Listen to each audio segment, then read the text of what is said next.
చేసి ఈ నివేదికలు తయారు చేసి వాళ్ళకి నష్టపరిహారం ఇవ్వండి.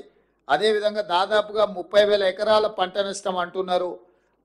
అగ్రికల్చర్ సిబ్బందిని కూడా గ్రామాలకు వెళ్ళి ఇంకా ఏమైనా అధికంగా ఉందా, ప్రజలకు ఏం నష్టం జరిగింది, రైతులకు తక్షణమే చూసి ప్రతి ఎకరాకు 10,000 రూపాయల నష్టపరిహారానికి ప్రతిపాదనలు పంపించి తక్షణమే సహాయక చర్యలను కూడా చేపట్టండి.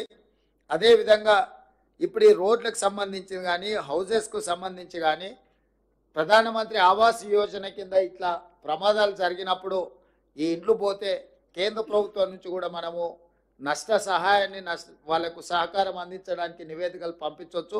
కేంద్ర ప్రభుత్వం నుంచి కూడా ఏమేమి మనము నష్టపరిహారం దీనికి పొందవచ్చో నివేదికలు తయారు చేయండి. కేంద్ర ప్రభుత్వానికి కూడా నివేదించడానికి మనం నిన్ననే ప్రధానమంత్రి గారికి లేఖ రాష్ట్రము తెలంగాణ రాష్ట్రంలో వచ్చిన ఈ ఉపద్రవము జాతీయ విపత్తుగా ప్రకటించాలి.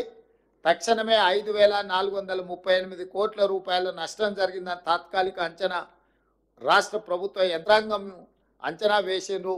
ఈ అంచనాను పరిగణలోకి తీసుకొని 2,000 కోట్ల రూపాయలు తక్షణమే తెలంగాణ రాష్ట్రానికి విడుదల చేయండి. అదేవిధంగా ఈ తెలంగాణ రాష్ట్రంలో జరిగిన నష్టాన్ని, ప్రాణ నష్టాన్ని, ఆస్తి నష్టాన్ని చూడడానికి ప్రధానమంత్రి గారిని కూడా ఆహ్వానించడం. ఎందుకంటే ప్రధానమంత్రి గారు ప్రత్యక్షంగా తెలంగాణ రాష్ట్రంలో జరిగిన నష్టాన్ని పరిశీలిస్తే వారు అధికంగా నిధులు ఇచ్చే తెలంగాణ రాష్ట్రాన్ని ఆదుకోవడానికి అవకాశం ఉంటుంది. కాబట్టి తెలంగాణ రాష్ట్ర ప్రభుత్వం తరఫున ప్రధానమంత్రి గారిని కూడా మనం ఆహ్వానించడం జరిగింది.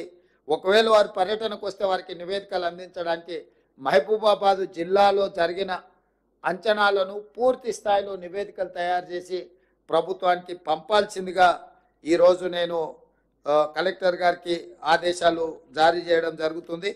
అదేవిధంగా ఇప్పుడు మీరు ఇచ్చిన నివేదిక చాలా వరకు డీటెయిల్గా ఉన్నది. ఇప్పుడు జరిగిన నష్టాన్ని మీరు ఒక కోణంలో చెప్పారు, కానీ వాస్తవంగా ఇప్పుడు వర్షం తగ్గడం, వరదలు తగ్గడం, వరదలు నియంత్రణలోకి రావడము, ఇప్పుడు విష జ్వరాలు ప్రబలి అంటురోగాలు పెరిగే ప్రమాదం ఉంది. ఇప్పుడు నిజమైన సేవా కార్యక్రమాలు మొదలుపెట్టాలి.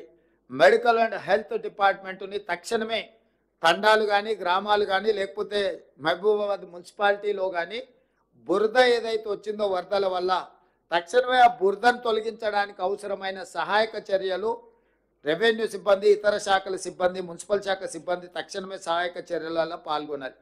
అదేవిధంగా ప్రజలకు ఇళ్లలో వచ్చిన బురద గడుపుకోవడానికి నీళ్లు కూడా అత్యధికంగా అందుబాటులో ఉంచే విధంగా ఒకవేళ మీకు నల్లాల ద్వారా ఇవ్వగలిగితే ఫుల్ టైం వాటర్ ఇవ్వండి.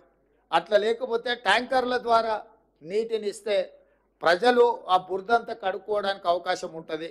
అదేవిధంగా రోడ్ల మీద కూడా నీళ్ళ ట్యాంకర్లను నీళ్లు కొట్టడం ద్వారా ఈ బురదను మనం తొలగిస్తే అంటు రోగాలు ప్రబలడానికి తక్కువ అవకాశం ఉంటుంది. ఈ క్లీన్ చేసిన తర్వాత బ్లీచింగ్ పౌడర్ కానీ, దోమలు రాకుండా దోమల నివారణ చర్యలు ఏమేమి తీసుకోవాలనో సంబంధిత శాఖ అధికారులను, మెడికల్ హెల్త్ అండ్ మున్సిపల్ శాఖకు సంబంధించిన అధికారులను కూడా అప్రమత్తం చేసి ఇతర ప్రాంతాల నుంచి ఎవరైనా అధికారులు ఉంటే కూడా అవసరమైతే అత్యవసరంగా ఇటు వాళ్ళని తెచ్చుకొని వాళ్ళని కూడా మీరు వినియోగించుకొని ఈ సహాయక చర్యలలో కూడా మీరు పాల్గొనాలి. నేను స్పష్టంగా జిల్లా ఇన్ఛార్జ్ మంత్రి గారికి సూచన చేస్తున్న, అధికారులకు ఆదేశాలు ఇస్తున్నా, ఎక్కడైతే ఈ నష్టం జరిగిందో, ఎక్కడి ప్రజలకైతే కష్టం వచ్చిందో ఇతర ప్రాంత అధికారులను మీరు తీసుకోండి. పోలీస్ సిబ్బంది కూడా నేను సూచన చేస్తున్నా. ఇతర పోలీస్ స్టేషన్లలో ఉన్న సిబ్బందిని కొంతమేరకు ఐజీ గారికి కూడా నేను ఆదేశాలు ఇస్తున్నా. మీరు అవసరమైన మేరకు పోలీసులను అంటే అత్యవసరంగా ఏమైనా అవసరమైతే వాళ్ళని డిప్లాయ్ చేసి ప్రజలకు కంప్లీట్గా అందుబాటులో ఉండి వాళ్లకు సహాయక చర్యలు చేపట్టడానికి అవసరమైన సహకారాన్ని రెవెన్యూ డిపార్ట్మెంట్తో కోఆర్డినేట్ చేసుకుంటూ లోకల్గా మీరు పర్యవేక్షించాల్సిన